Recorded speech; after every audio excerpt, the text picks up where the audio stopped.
हे दोस्तों, welcome back to Study IAS. और आज की वीडियो में मैं आपके साथ डिस्कस करने वाला हूं जो यहाँ पे नए पॉलिसीज़ आई हैं एयर स्पोर्ट को लेके, उनके बारे में। एयर स्पोर्ट दोस्तों, तो बता दूं मैं आप लोगों को, बेसिकली इंडिया में एयर स्पोर्ट का जो चलन है वो अभी हमें देखने को मिल रहा है। हमारी गवर्नमेंट जो है उस पर ध्यान दे रही है और इसके लिए नई पॉलिसीज़ लाई गई हैं। पॉलिसी से क्या मतलब हो गया?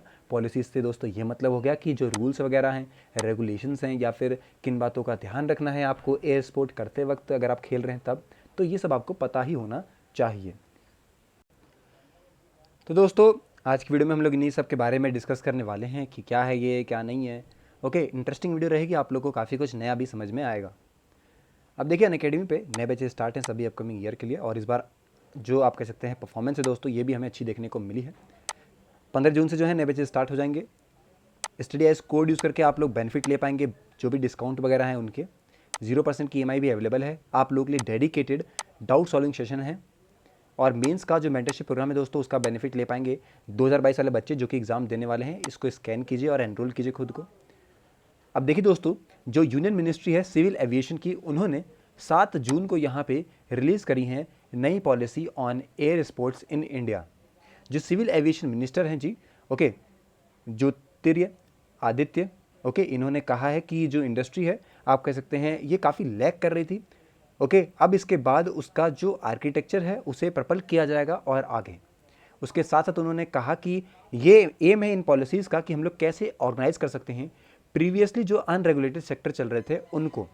और एक और बात उन्होंने कही है कि आगे आप कह सकते हैं हम लोग पोटेंशियल जनरेट कर पाएंगे एक एनुअल रेवेन्यू का, इससे 8,000 से लेके 10,000 करोड़ तक का फ्यूचर के अंदर।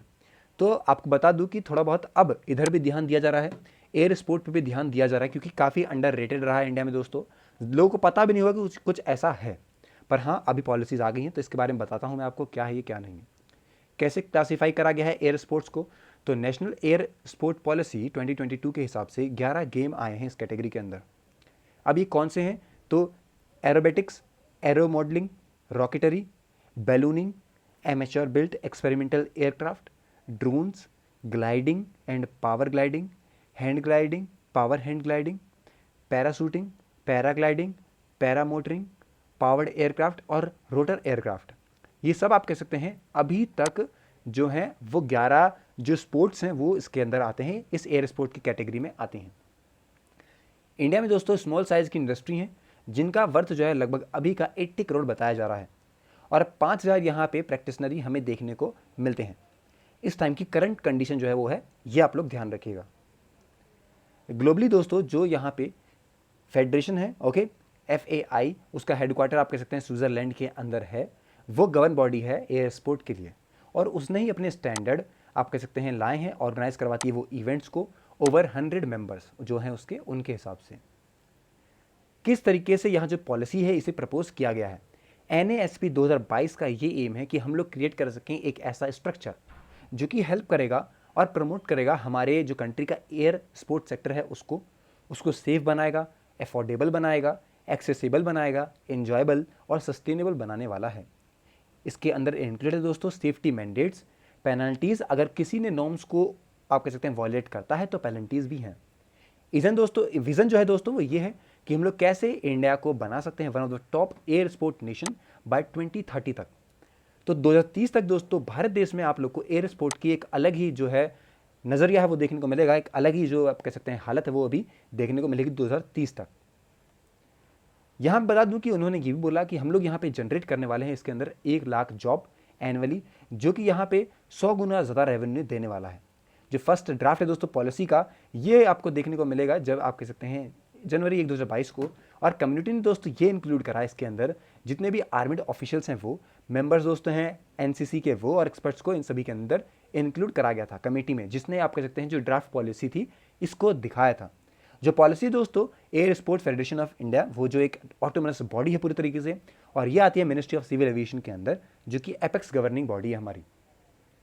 उन्होंने यहाँ पर प्रिसाइड करा over the national sport federation, जो कि आप कह सकते हैं हर एक डिस्ट्रिक्ट या फिर स्टेट लेवल बॉडीज़ पर भी बात करते हैं। तो इस तरीके से हमें देखने को मिली हैं ये चीज़ें।